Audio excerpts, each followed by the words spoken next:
चतुर्थ स्कंद भागवतम के बहुत गंभीर और उसको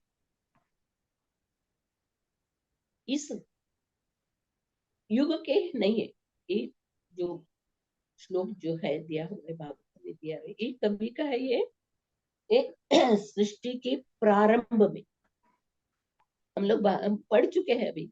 भगवान ने सृष्टि की किस तरह रचना की, कारणोदक्षाय विष्णु, गर्भोदक्षाय विष्णु, गर्भोदक्षाय विष्णु के नाभि से कमल प्रस्फुटित हुआ, उधर ब्रह्मा जी का जन्म हुआ। ब्रह्मा जी जब जन्मे थे वो सभी जगह अंधकार ही अंधकार था। वो कमलनाल के नीचे से 14 लोक में ऊपर नीचे घूमते थे, उनको कुछ नहीं दिख रहा था, सिर्फ अंधकार पानी। तभी उनको क्या आवाज सुनी, श्रवण किया उन्होंने, तप तप तप जी, तप का श्रवण किया उन्होंने। तो ब्रह्मा जी तपस्या करने लगे, तपस्या हजारों बरस तक ब्रह्मा जी तपस्या करने के बाद भगवान का दर्शन हुआ, और भगवान का धाम का भी दर्शन हुआ। उन्होंने अपने ब्रह्म संहिता में भगवत धाम का वर्णन किया है, भगवान का वर्णन किया है। जब ब्रह्मा जी भगवान के प्रथम पुत्र है, उन्हें भगवान ने आदेश दिया प्रजा का सृष्टि करने के। हम लोग एक पहले हम लोग ये सब पढ़े हैं, क्योंकि ब्रह्मा जी किस तरह अपने एक एक एक एक इंद्रियों से एक एक को उत्पन्न किया। अभी हम लोग किसके बारे में पढ़ रहे हैं? स्वयं हुआ मनु। मनु के बारे में हम लोग इधर मनु महाराज का स्टोरी। मनु महाराज कौन है? हमारे पिता है। मनु मनुष्य जन्मों के प्रथम है, ब्रह्मा जी के मानस पुत्र। भगवान ब्रह्मा जी के मानस से जन्मे मानस पुत्र मनु। मनु से ही हम जो सब मनुष्य संतान का उत्पन्न। मनु संहिता, आज भी हम लोग मनु संहिता का जानते हैं। मनु संहिता में पूरा लिखा हुआ है मनुष्य जीवन को कैसे जीना चाहिए, कैसे बिताना चाहिए। मनु संहिता में मनु भगवान का शुद्ध भक्त थे, मनु और शत्रुपा। आज भी हम लोग नैमिषारण्य में जाएंगे तो उधर देख सकते हैं हम लोग, उधर मनु और शत्रुपा किस तरह हजारों बरस तपस्या कर रहे थे। वो जगह अभी भी नैमिषारण्य में देखने को मिलता है, तपस्या करते। उन्होंने तपस्या की, वो लोग साक्षात प्रजापति ब्रह्मा जी से उत्पन्न थे। इस श्लोक में क्या बताया है? अभी हम लोग अभी तक मनु महाराज और शत्रुपा के दूसरी पुत्री देवहूति, देवहूति के बारे में हम लोग बहुत अच्छे तरह से हम लोग जान लिए। देवहूति मनु महाराज की पुत्री, करदम मुनि से शादी हो गया। करदम मुनि भी कैसे थे? वो हजारों बरस तपस्या किया, किसके लिए? अच्छी पत्नी और भगवान साक्षात भगवान को पुत्र रूप में प्राप्त करने के लिए उन्होंने तपस्या की। भगवान ने उनके तपस्या से संतुष्ट होके उनको आशीर्वाद दिया। अभी स्वयं बुआ मनु आएंगे अपने पुत्री को लेके, आपके साथ वो शादी कराएंगे, आपको घर में मैं पुत्र रूप में जन्म लेंगे। वैसी तरह हम लोग देखते माता देवहूति के गर्भ से कपिल, भगवान कपिल का जन्म। भगवान कपिल के जन्म के बाद करदम मुनि चले गए और देवहूति अपने पुत्र के सहारा रहने लगी। भगवान कपिल ने माता देवहूति को सब ज्ञान का प्रदान किया, और माता देवहूति वो ज्ञान में वो क्या हो गई? पूर्ण तज्ञ बन गए, पूर्ण ज्ञान। तो तभी वो भगवान कपिल भी चले गए। उसके बाद माता देवहूति बाह्य यार अब कैमरा प्रज्ञा चालू मत करो यार, चालू करके आप अंदर ला दो, मेरा इरिटेट होता है। बाह्य प्रज्ञा जो के अंदर अंतरंग से भगवान का ध्यान करके वो किस तरह अपना शरीर त्याग के, ये हम लोग देखा है। अभी भगवान सॉरी, अभी हम लोग स्वयंभू मनु के प्रथम पुत्री आकुति, स्वयंभू मनु के 3 पुत्र आकुति, देवहूति और प्रसूति। इधर अभी आकुति का जीवन चरित्र हम लोग को देखने को, किस तरह प्रजापति, किस सृष्टि में प्रजापति, जो ब्रह्मा जी ने प्रजापति को उत्पन्न किया और उनसे किस तरह संतानें उत्पन्न हुई, उसके बारे में इसमें बताया। इस अभी थर्ड चैप्टर में हम लोग सॉरी थर्ड श्लोक में हम लोग क्या पढ़ा, अभी हम लोग अपने ब्रह्म ज्ञान से परम शक्तिशाली एवं जीवात्माओं के नायक के रूप में नियुक्त प्रजापति रुचि की पत्नी आकुति के गर्भ से एक पुत्र और एक पुत्री उत्पन्न हुए। आकुति आकुति को रुचि ब्राह्मण से शादी करने के पहले स्वयं मनु उनसे एक वचन लिए,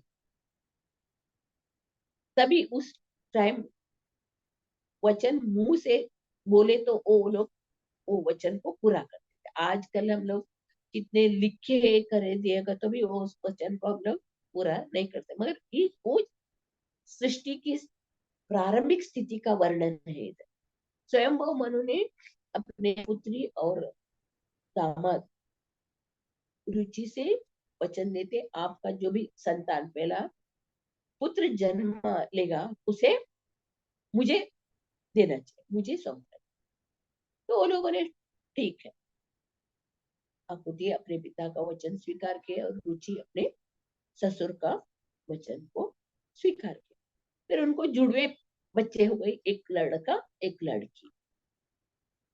वो दोनों कौन थे? साक्षात भगवान और भगवान के अंतरंग शक्ति। वो लड़का यज्ञ नाम था और लड़की का नाम दक्षिणा। दोनों लक्ष्मी नारायण थे, दोनों इस जुड़वा बच्चे थे। जब ही रुचि अपने वचन के अनुसार अपने पुत्र को मनु महाराज को दिया। ऐसे हम लोग देखते हैं तो मनु महाराज को ऑलरेडी 2 पुत्र थे, उत्तानपाद और प्रियव्रत, दोनों पुत्र थे। इधर हम लोग सोच सकते ना 2 पुत्र रहने पर भी पुत्री का लड़का को क्यों स्वीकार किया। पर जो मनु महाराज है ना, उसको मालूम था कि जो उनकी लड़की से जो पुत्र जन्मे वो साक्षात भगवान, वो भगवान का सेवा करना चाहता था, इसके लिए उन्होंने अपने उसको स्वीकार किया पुत्री से। और तभी प्रथा थी, आज भी हम लोग देख सकते पुत्री धर्म ने, अगर जो जिसको लड़का नहीं है तो लड़की के पुत्र को वो लोग अपना आगे का बाहर संभालने वाला दत्तक पुत्र करके उसको ले सकते। तो उस तभी शास्त्र था। अभी भी किधर किधर हम लोग देखने को मिलते, हमारे साउथ में भी कुछ है, लड़कियों को अपने घर में लड़की दामाद को ही ये सब प्रॉपर्टी देते हैं, एक है प्रथा। और ये हम लोग इसमें भी पांडवों के इसमें भी हम लोग देखते कैसे अर्जुन को कितने पत्नी थे, किसको मालूम है? 4 हाँ, थे। 4 4 4 कौन कौन? द्रौपदी, सुभद्रा, चित्रंगा, एक और है माता जी, उल्लिपी। उलूपी। हाँ नागकन्या। हाँ उलूपी। ये ऐसे हम लोग देखे, द्रौपदी को स्वयंवर में जीत के लेके आया। हाँ, जीत के लेके आया। तभी कुंती महारानी को मालूम नहीं था। कुंती महारानी वो सोचती थी हमेशा भिक्षा मांग के लेके आते, तो वो ब्राह्मण रूप में अज्ञातवास में थे ना, तो कुंती महारानी ये लोग भिक्षा मांग के लेते, इसके लिए वो बोलते पांचों जन बांट के खाओ, बताती थी। उसी तरह उन्होंने जो ये लोग स्वयं से जीत के लेके आए द्रौपदी को, तो उस देखी नहीं, उन्होंने बोला आप ये पांचों जन बांट लो। तभी ये लोगों का नियम के अनुसार क्या होता है, वो लोग एक एक के साथ वो द्रौपदी रहती है, तभी दूसरे लोग वो उसमें कक्ष में नहीं जाते थे, ऐसा। फिर एक बार क्या हुआ, अ, अर्जुन यक्ष यक्ष लोग आक्रमण किया करके उनको, यक्षों को भगाने के लिए अर्जुन को जाना था। तभी उनका धनुष बाण वो कमरे में रखा हुआ। तभी क्या करे, धर्म संकट आ गया। इधर यक्षों को आक्रमण कर रहे राज्य पर, उनको रक्षा ये करना चाहिए। और दूसरा है, अगर द्रौपदी किसी के साथ रहती है तो उस समय वो कमरे में अंदर जाएगा तो उसको बाहर जाना पड़ेगा, ये वो था। फिर वो अभी वो उसको अर्जुन ने रक्षा धर्म अपने राज्य की रक्षा करने के लिए तुरंत कमरे में जाके वो धनुष बाण लेके आता है और उनको यक्ष किन्नरों को हरा देता, मगर इसके लिए उसको घर छाड़ के जाना पड़ा, घर छोड़ के अर्जुन को। तभी वो नाग कन्या उलूपी से शादी किया। फिर मणिपुर की राजा की बेटी चित्रांगदा से उन्होंने शादी किया। चित्रांगदा से उसको बब्रुवाहन करके लड़का हुआ।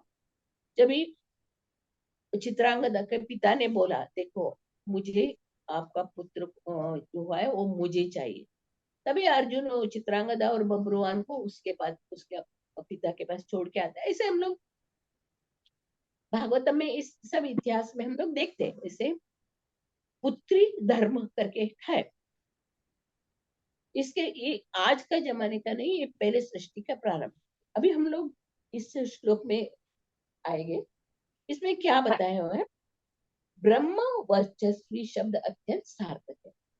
रुचि, रुचि साधारण प्रजापति ने, साधारण ब्राह्मण नहीं थे, नहीं, ब्रह्म वर्चस्वी।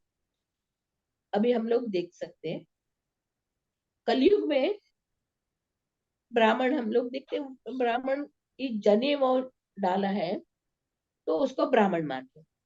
और किधर भी इसका हवन पूजा विधि करने के लिए जाते हैं, वो तो पुस्तक पकड़ते हैं, पुस्तक पढ़ के उसका मंत्र बोल के उसका कार्य करते। पर वो समय जो ब्राह्मण थे वो कैसे थे, उसका इसके बारे में इतना सुंदर रूप से प्रभुपाद जी ने बताया। एक जो ब्राह्मण, किस तरह हम लोग इसको अलग कर सकते हैं, ब्रह्म जानेति इति ब्राह्मण। ब्राह्मण का एक ही कर्तव्य है, भगवान की सेवा करने का, भगवान के बारे में भक्ति का प्रचार करने का, और वो कुछ नहीं करते थे, सिर्फ भगवान का भक्ति का प्रचार, भगवान के प्रचार यही करते थे। ब्राह्मण, ब्रह्म जानेति इति ब्राह्मण, इसके लिए ब्राह्मण को सब लोग दान देते थे। क्षत्रिय वैश्य शूद्र अपने जो जो है वो ब्राह्मण को लाते थे। सिर्फ ब्राह्मण का काम था भगवान के बारे में।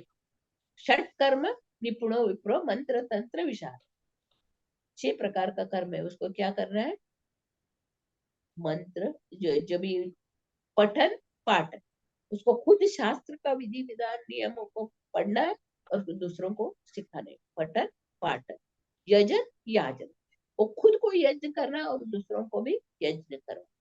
हाँ? पठन पाठन यजन याजन दान देना। वो खुद भगवान का प्रसाद रूप में उसको देता था और उसको दान दान देना और दान ले तो दान लेते। ये षटकर्म निपुण विप्रो ब्रह्म कर्म विश्वकर्ता, मतलब ये 6 कर्म में इतना पटु रहता है। ये ब्राह्मण क्षत्रिय वैश्य शूद्र कौन निर्माण किया इसको, किसने भगवत गीता में भगवान खुद बता रहे, चातुर्वर्णम मया सृष्टम गुण कर्म विभाग। जाति कर्म नहीं, गुण कर्म विभाग से भगवान बता रहे, मैंने ही 4 वर्ण और 4 आश्रमों का रचना की, उनके कैसे गुण और कर्म के अनुसार।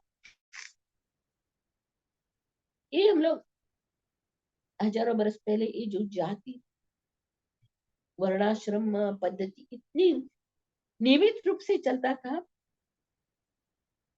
सारे लोग शुद्ध ब्राह्मण, शुद्ध क्षत्रिय, शुद्ध वैश्य और अपने अपने कर्म का पालन करते थे, और उनका एक ही लक्ष्य था, भगवत धाम जाना। ये तीनों वर्ण आश्रमों को शूद्र जो है वो उनकी सेवा करते थे। ये चारों वर्ण आश्रमों को एक ही लक्ष्य किधर, भगवत धाम जाना। भगवान खुद बोल रहे कि चारों वर्ण आश्रम मेरे, क्या ब्राह्मण कौन है, मेरा सिर है, क्षत्रिय कौन है, मेरा भुज है, वैश्य कौन है, मेरा उदर है, और शूद्र कौन है, मेरा पाँव।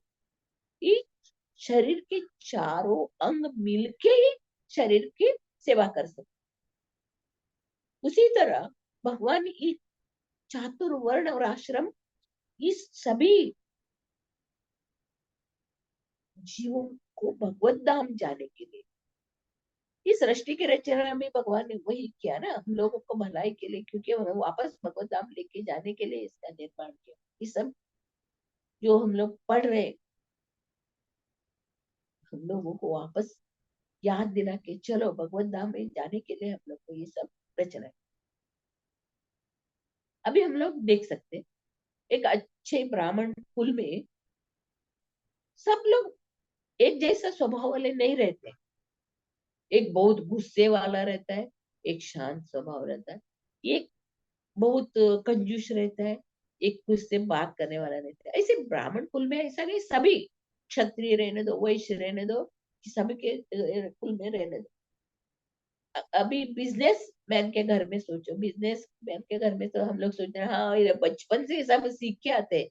हाँ, बचपन से ये लोग ट्रेंड है, ब्राह्मण के घर में बच्चे बचपन से सब श्लोका बोलेंगे, बचपन से ऐसे हम बोलते हैं, क्योंकि उनके अंदर वो गुण रहता है।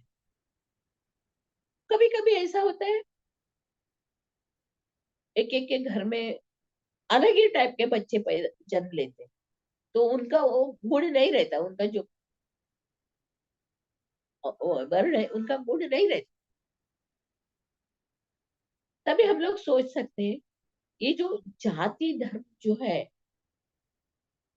भगवान ने इस जाति के ऊपर ये वर्णाश्रम नहीं लेके किया। भगवान ने किसके ऊपर वर्णाश्रम किया, गुण और कर्म।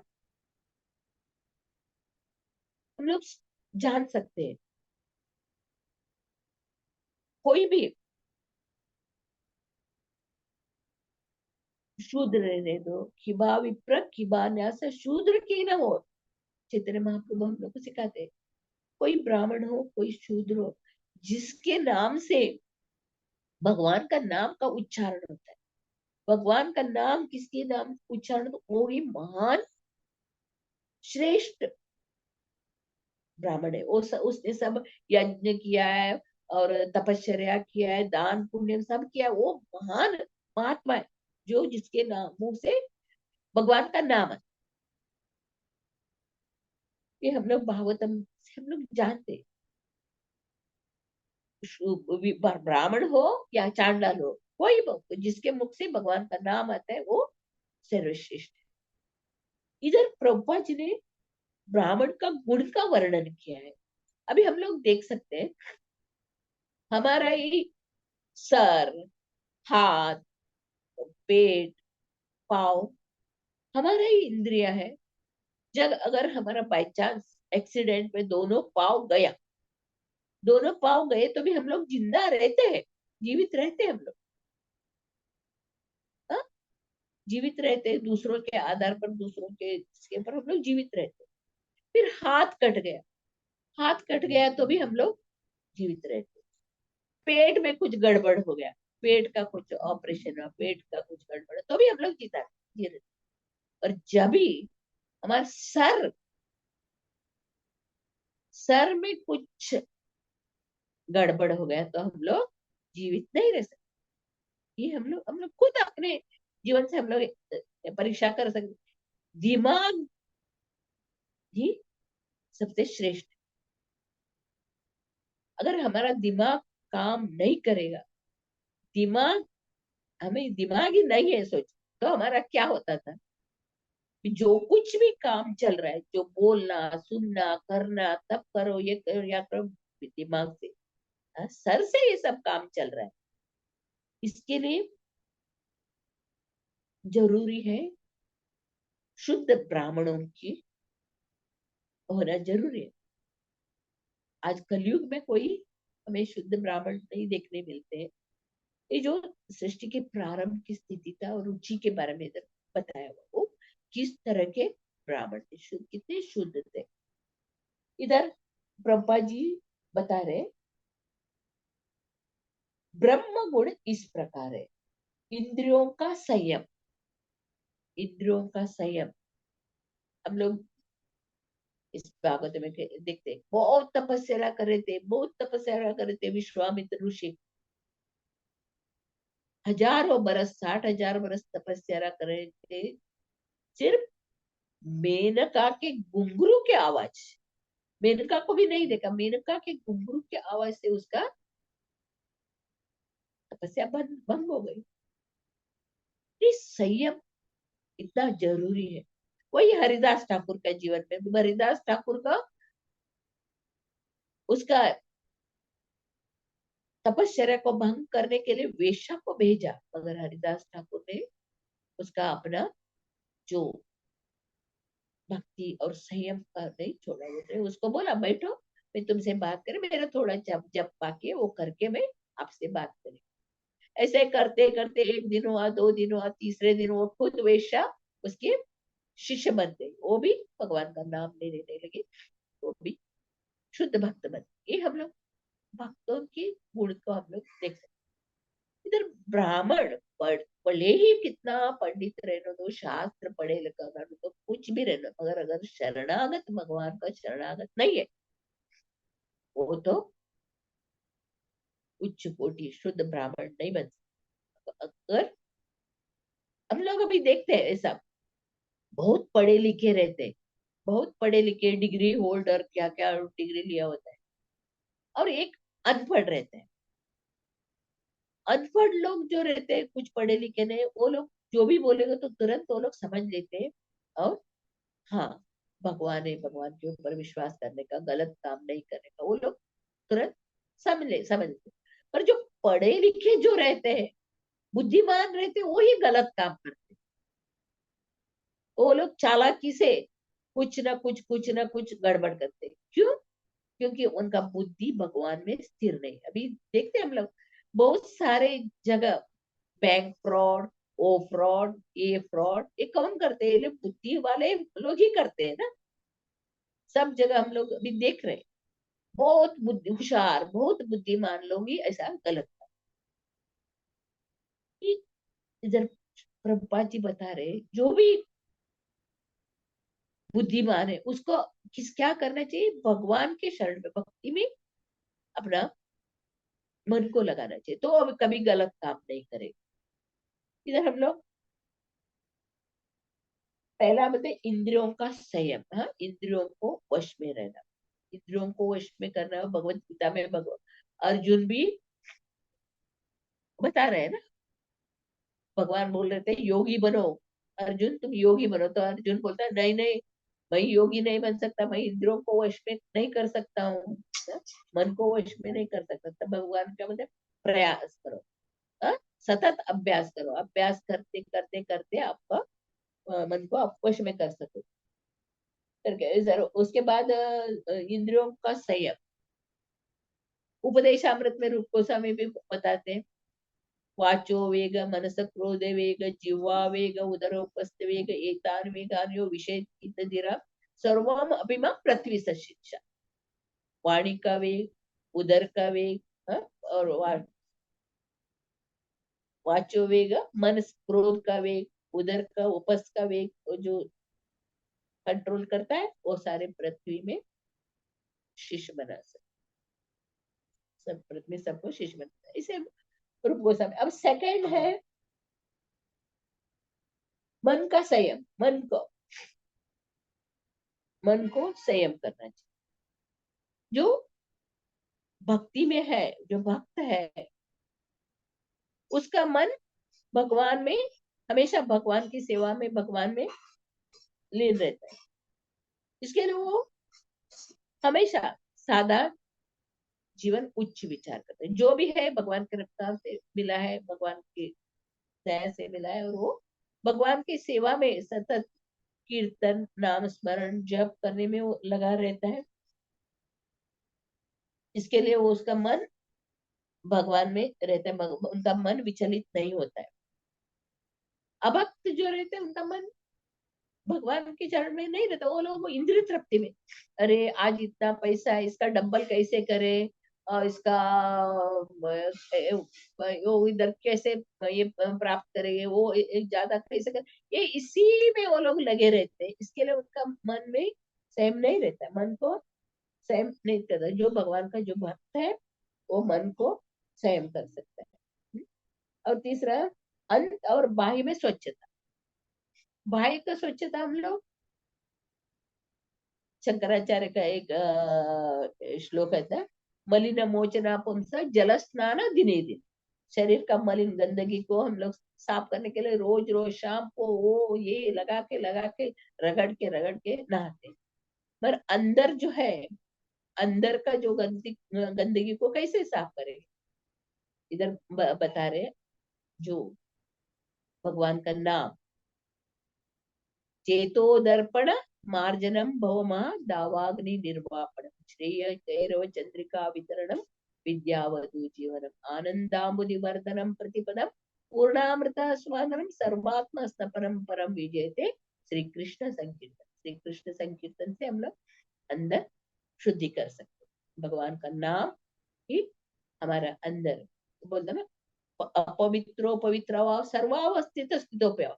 हम लोग पवित्र रहने दो, अपवित्र रहने दो, सभी कौन सा भी स्थिति में रहने, जो भगवान का नाम का उच्चारण करते तो हम लोग शुद्ध बन।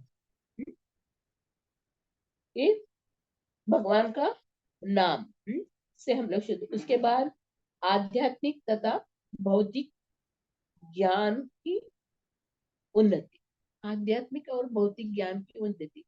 आज के युग में हम लोग को सिर्फ भौतिक ज्ञान ही बच्चों को सिखा रहे हैं। ये आध्यात्मिक ज्ञान पहले के हम लोग देखते, 3000 बरस के पहले, जब भगवान धराधाम छोड़ के जाके 5000 बरस हो, उसके बाद हम लोग ये जो ज्ञान, आध्यात्मिक ज्ञान बच्चों को 5 बरस से ही मिलता था। गुरुकुल में भेजते थे, गुरुकुल में 5 से 25 बरस तक वो सब ब्रह्मचारी, गृहस्थ, वानप्रस्थ, संन्यास, ये सब सब सब शिक्षा वो प्राप्त करके वो आते थे, तभी वो था। पर आज ये ज्ञान हम लोग को नहीं मिल रहा है।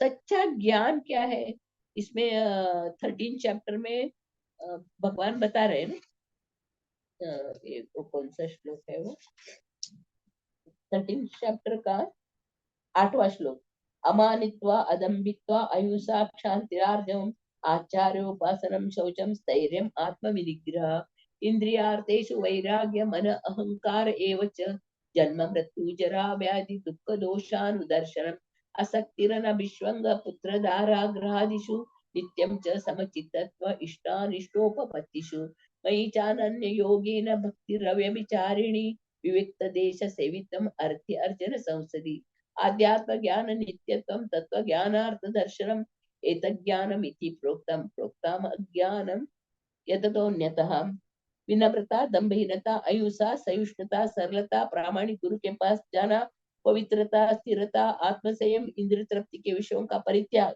अहंकार का अभाव, जन्म मृत्यु वृद्धावस्था तथा रोग के दोषों की अनुभूति, वैराग्य, संतान, स्त्री, घर तथा अन्य वस्तुओं की ममता से मुक्ति, अच्छी तथा बुरी घटनाओं के प्रति समभाव, मेरे प्रति निरंतर अनन्य भक्ति, एकांत स्थान में रहने की इच्छा, जन समूह से विलगाव, आत्म साक्षात्कार की महत्ता को स्वीकारना तथा परम शक्ति के दार्शनिक खोज, इन सबको मैं ज्ञान घोषित करता हूँ। और इनके अतिरिक्त जो भी है वो सब अज्ञान।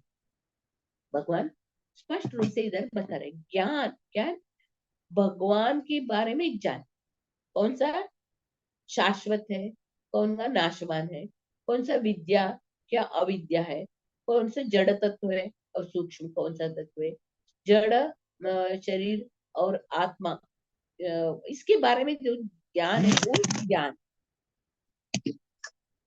बाकी सब अज्ञान। इधर इसको भगवान के बारे में एक जानना ही ज्ञान। उसके बारे में बता रहे हैं सादगी। सादगी प्रभुपाद जी ने बताया, simple living and high thing. Chaitanya Mahaprabhu ने में हम लोग को सिखाया इसे, तृणादपि सुनिचेन तरोरपि सहिष्णुना अमानी न मान दिन कीर्तनीय सदाहरि।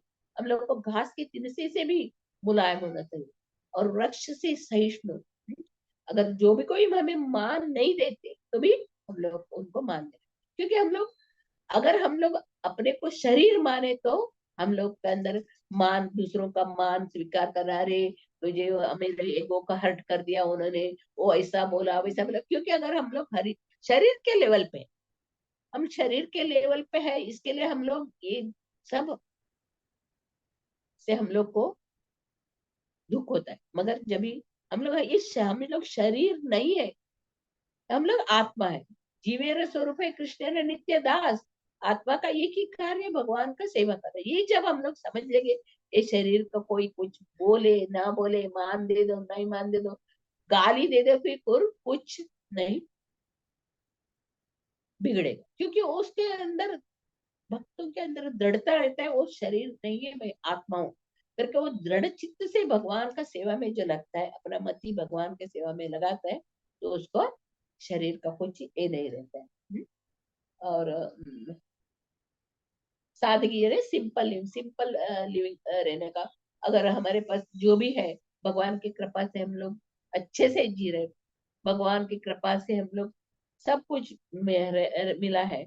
हम लोग भौतिकवादी लोगों के जैसे हाय हाय करके जीना नहीं, उनके पास वो है मेरे पास वो नहीं, नहीं। अगर जो भी शुद्ध भक्त बनना चाहते हैं, भगवान का शरण में जाना चाहते, तो उसके अंदर अन्य अभिलाषिता शुद्ध कुछ भी इच्छा नहीं रहना चाहिए, सिर्फ भगवान का भक्ति कर, भगवान का भक्ति करके, भगवान का सेवा करके किधर जाना है, भगवत धाम जाने का। ये एक जिसके अंदर दृढ़ संकल्प रहता है, वही भक्ति को प्राप्त करता है। इधर वो और बता रहे हैं, सादगी सत्यता, सत्य बोलना चाहिए। सत्य कड़वा होता है, फिर भी उसको बोलना चाहिए। अगर भले ही अपने शत्रु भी रहने दो, तो उनको सत्य, इधर प्रभुपाद जी बता रहे हैं, अगर शत्रु भी रहने दो, उसको हम लोग सत्य बोलना चाहिए। सत्य। अगर हम लोग दूसरों को अच्छा ये करने के लिए हम लोग झूठ बोलेंगे तो गलत है। अगर एक चोर है और हम लोग को मालूम है वो चोर है करके, हम लोग को मालूम है, हम लोग सबको बोल सकते हैं ये चोर है। और हम लोग नहीं बोलेंगे वो चोर नहीं करके, वो नहीं नहीं वो बहुत अच्छा है, बहुत अच्छा सेवा कर रहा है, बहुत अच्छा भक्त है, तो क्या होगा, एक ना एक दिन वो चोरी करके भागेगा ही। मगर सत्य को हम लोग को कभी छुपाना नहीं, सत्य को। और सत्य ने भगवान, सत्य भगवान है, भगवान के बारे में हम लोग को सबको बताना है, यही प्रीचिंग। प्रभुपाद जी वही चाहते हैं, हर एक को, दूसरे लोग जो कष्ट भोग रहे हैं उनको हम लोग को जगाना है, देखो भगवान के शरण में आओ, भगवान के शरण में आने से आप शांति से सुख से रह सकोगे। हम लोग को दूसरों को ये प्रीचिंग करना है, सत्य के बारे में हम लोग को प्रीचिंग करना है। भगवान के भक्ति करो, आपका सब कुछ ठीक हो जाएगा। इसे हम लोग दूसरों को प्रीच कर सकते हैं। और उसके इसलिए भगवान में श्रद्धा, ये है मेन। आदो श्रद्धा, ये हमारे अंदर ये तीनों गुण आता है ना, सतो गुण रजोगुण तमो, कैसे आते हैं? क्योंकि हम लोग संग, जिस संग में रह रहे हैं हम लोग, और शराबी के संग में रहे तो शराब का आदत लगाएगा, जुआ खेलने वाले के संग में जाए तो जुआ खेले लगाएगा, लड़कियों के पीछे भागने वाले तो वो लड़की के, ये संग जो है जरूरत। जब हमारा हम लोग सत्संग में रह रहे, जब हम लोग सत्संग में रहेगा तो कभी हमारे अंदर ये पूरे संग में, सत्संगत्व निसंगत्व, जब भी हम लोग सत्संग में आते हैं तो हमारा विचार भी अच्छा हो जाता है, हमारे अंदर अच्छे गुण आ जाते हैं और हम लोग भक्ति कर सकते ये मेन है हम लोग को सत्संग में। सत्संगत्वे निस्संगत्वम निस्संगत्वे निर्मोहत्वम, निर्मोहत्वे निश्चल चित्तम निश्चल चित्ते भगवत प्राप्ति। जब हम लोग सत्संग में आते हैं तो हमारा क्या होता है, मन शुद्ध होता है। सत्संगत्वे निस्संगत्व, अपने आप हम लोग सत्संग में जाने को, अरे वो लोग सत्संग में जाते हैं, मॉल में घूमने नहीं आते, अपने बोले सत्संग जा रहे। तो असंग लोगों का जो वो पाला छूट जाता है अपने आप, गलत लोगों का संगति छूट जाता है। निस्संगत्व, निस्संगत्व क्या होता है, सत्संगत्व निस्संगत्व निस्संगत्व निश्चल चित्त। अब सत्संग में आ रहे, सत्संग में बता रहे चैंटिंग करो, 4 नियमों का फॉलो करो, भगवत गीता भागवतम पढ़ो, भगवान का अच्छा सेवा करो। सुनते सुनते सुनते सुनते सुनते सुनते उनके मन में वो बढ़ जाता है, नहीं हमको यही करना है, यही करना है। फिर आप मन क्या होता है, निश्चय हो जाता है, निश्चल चित्त, निश्चल एकदम मन शुद्ध हो जाता है। और मन शुद्ध होने के बाद उसके अंदर भगवान की भक्ति प्राप्ति हो जाती है। सुंदर ढंग से हमारे शास्त्र में दिया हुआ है। शास्त्र का विधि विधान, शास्त्र का जो विधि विधान है आम लोग हम लोग जैसे नहीं बना, वो भगवान का विधि विधान है। भगवान ने बनाया हुआ है सब विधि नियम, शास्त्र में दिया हुआ।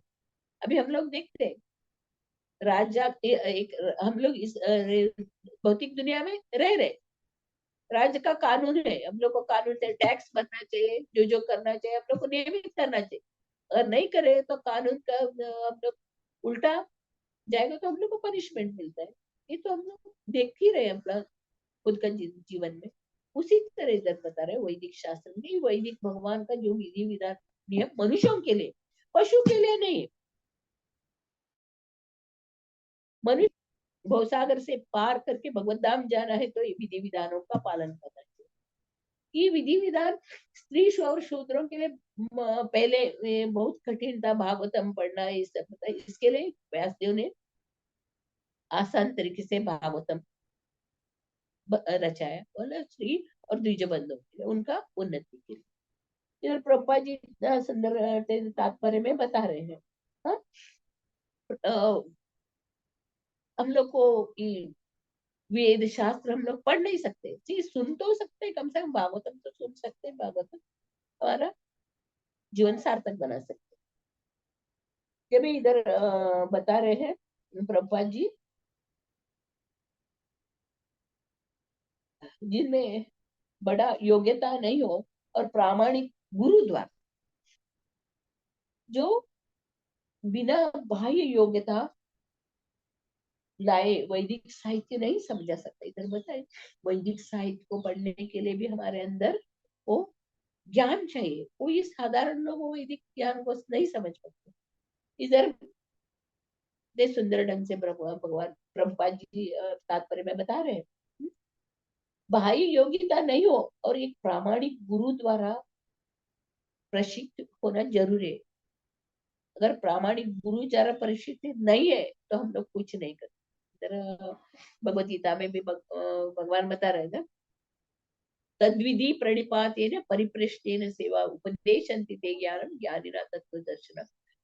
गुरु के शरण में जाना चाहिए, ऐसे सेवा करना चाहिए, ऐसे सेवा को रखना चाहिए, क्योंकि कुछ इच्छा के बिना गुरु से ऐसा सेवा करना चाहिए। गुरु फिर गुरु को मालूम रहता है अपने शिष्य के अंदर क्या है, तो गुरु आशीर्वाद देते तो अपने उसका शिष्य का उदाहरण।